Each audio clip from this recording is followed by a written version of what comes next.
নাহমাদুহু ওয়া নুসাল্লি আলা রাসূলিহিল কারীম আম্মা বাদ।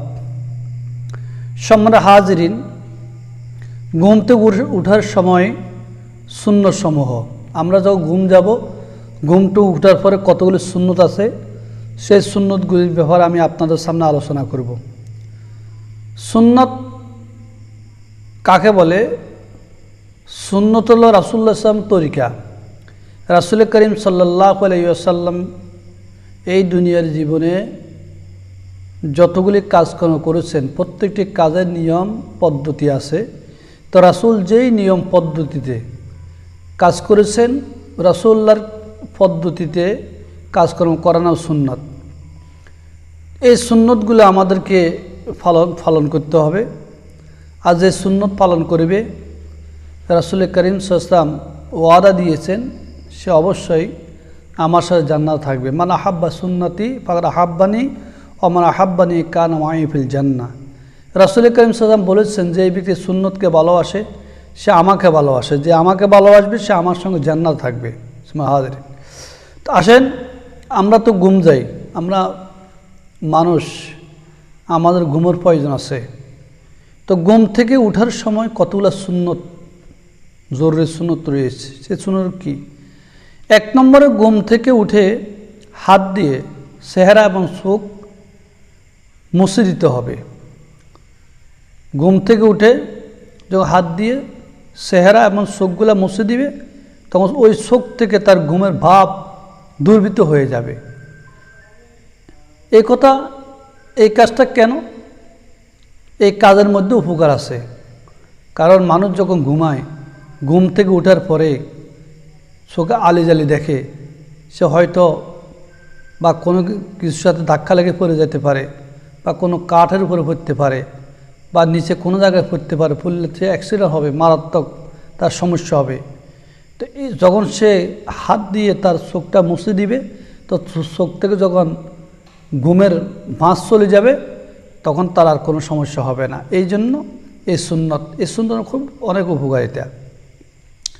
2 নম্বর, ঘুম থেকে ওঠার পরে একটা দোয়া আছে, আমরা অবশ্যই দোয়াটা পাঠ করব। ওই দোয়াটা পড়া মুস্তাহাব। কারণ আমি ওই দোয়া পড়ার মানে আল্লাহ পাকের কৃতজ্ঞতা প্রকাশ করলাম, শুকরিয়া প্রকাশ করলাম। আমি তো ঘুম গেছি, ঘুম হলো মৃত্যুর ভাই। আমি এই ঘুমের ভিতরে মৃত্যুবরণ করতে পারতাম আর না উঠতে পারতাম। আল্লাহ আমাদেরকে তার আল্লাহর হুকুমে জাগ্রত করেছে। এই জাগ্রত যে করলো, জাগ্রত হওয়ার পরে আল্লাহ পাকের শুকরিয়া আদায় করা। তো এই শুকরিয়াটা কীভাবে আদায় করব? দোয়ার মাধ্যমে করব। দোয়াটি হলো আলহামদুলিল্লাহিল্লাযী আহইয়ানা বা'দামা আমাতানা ওয়া ইলাইহিন নুশুর। সমস্ত প্রশংসা আল্লাহ তাআলার জন্য, যিনি আমাদেরকে মৃত্যুর পর পুনরায় জীবন দান করেছেন এবং তার দিকে প্রত্যাবর্তন করতে হবে আমাদেরকে। আল্লাহ আমাদের জীবন দান করেছেন, মৃত্যুর পরে আমরা জাগ্রত হয়েছি, এটা একটা জীবন। কিন্তু দ্বিতীয়বার আমরা আল্লাহর কাছে প্রত্যাবর্তন করতে হবে, অবশ্যই যেতে হবে। মৃত্যুবরণ করব, মৃত্যুর পর আমরা কবরে চলে যাব। আল্লাহু আকবার। এই যে সবচেয়ে গুরুত্বপূর্ণ একটি সুন্নাত, এই সুন্নতটা আমরা কজনে পালন করি? এই সুন্নতগুলো পালন করলে এই সুন্নতের মধ্যে অনেক উপকারিতা। এটা মুসলিম শরীফের ওয়াইদ। এই দোয়াটা বুখারী মুসলিমে রয়েছে। 3 নম্বরে, ঘুম হতে উঠে সর্বপ্রথম মেসওয়াক করব। আমরা ঘুম থেকে যখন উঠব, ঘুম থেকে ওঠার পরে সর্বপ্রথম মেসওয়াক করা। মুসনাদ আহমদ, আবু দাউদ শরীফের 8 নম্বর পৃষ্ঠা। পরে ওযু করার সময় পুনরায় মেসওয়াক করব। ওযু যখন করব, ওযু করার সময় আমরা মেসওয়াক করব। কেননা ঘুম থেকে উঠে যে মেসওয়াক করি, এটা ভিন্ন একটা পদ্ধতি, ভিন্ন একটা সুন্নত।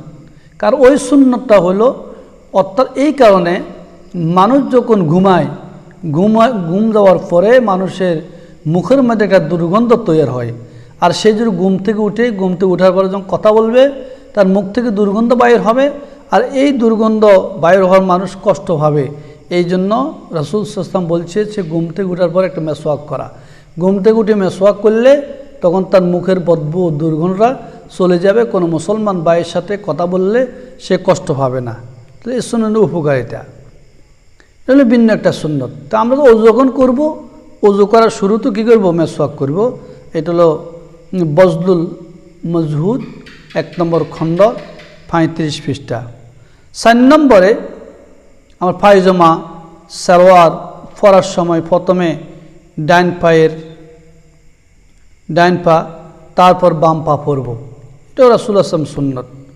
আমরা লুঙ্গি, পায়জামা, সালোয়ার যখন পরিধান করব, প্রথম ডান দিক থেকে প্রথম ডান পা প্রবেশ করাবো, দ্বিতীয়বার বাম পা প্রবেশ করাবো। রাসূলুল্লাহ এইভাবে করেছেন। তো জামা পাঞ্জাবি পরার সময় প্রথমে ডান পা, এরপরে বাম পা ঢোকাতে হবে।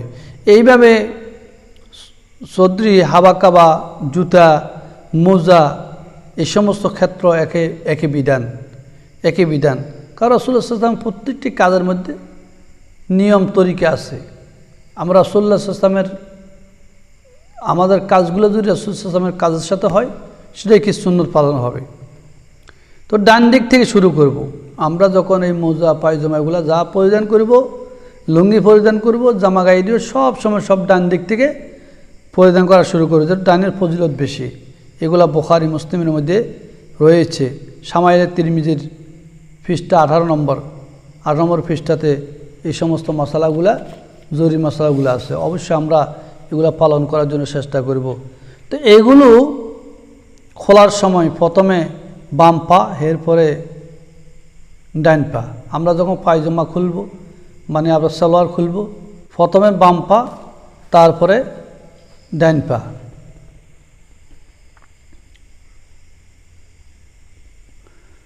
তো প্রথমে বাম পা অথবা বাম হাত, এরপর ডান হাত এবং ডান পা। তো প্রথমে ডান থেকে শুরু করব, খোলার সময় বাম থেকে শুরু করব। এটা রাসূলুল্লাহ সাল্লাল্লাহু আলাইহি ওয়াসাল্লাম সুন্নত। তো সম্মানিত হাজরিন, পঞ্চম নম্বর সুন্নত হলো, যখন আমরা কোনো পাত্রে হাত ধোয়ার আগে 3 বার ভালোভাবে হাতগুলোকে পরিষ্কার করব। এখন তো আমরা পুকুরে ধুই, আগে পাত্র, মানে বিভিন্ন পাত্র যেখানে সীমিত পানি, ওই সীমিত পানির মধ্যে হাত ধোবার আগে দিই, কিন্তু হাত ঢুকাবার আগে হাতকে বাইরে ধোয়ার জন্য বলছে। হাত ধুয়ে তারপরে হাতকে পানিতে প্রবেশ করা। কারণ তোমার এই হাতটা, তুমি যখন ঘুমাইছ, তোমার এই হাতটা কোন জায়গায় গেছে তুমি তো জানো না। এই হাতের মধ্যে নাফাক থাকতে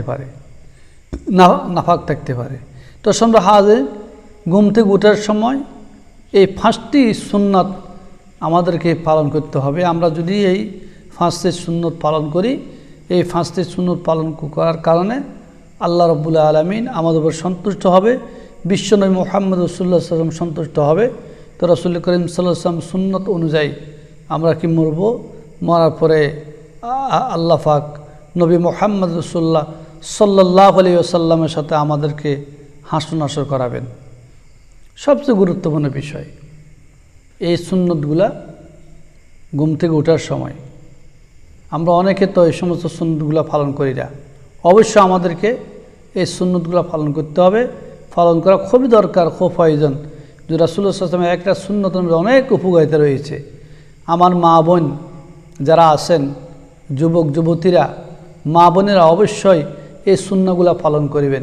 আপনি যদি এই সুন্নতগুলো পালন করেন, এই সুন্নতের মধ্যে অনেক উপকারিতা, অনেক ফায়দা রয়েছে। আর রাসূলুল্লাহর একটা সুন্নত অনেক উপকার, অনেক লাভ। যেই ব্যক্তি রাসূলুল্লাহ সুন্নাহ মানবে, সুন্নাহ পালন করবে, রাসূল বলছে যে আমার সুন্নতকে ভালোবাসে, সে আমাকে ভালোবাসলো, সে আর আমাকে ভালোবাসবে, সে আমার সাথে জান্নাতে যাবে। মান আহাব্বা সুন্নতি ফার আহাব্বানি ওয়া মান আহাব্বানি কানা মাই ফিল জান্নাহ। যে আমার সুন্নতকে ভালোবাসবে, সে আমার সাথে জান্নাতে থাকবে।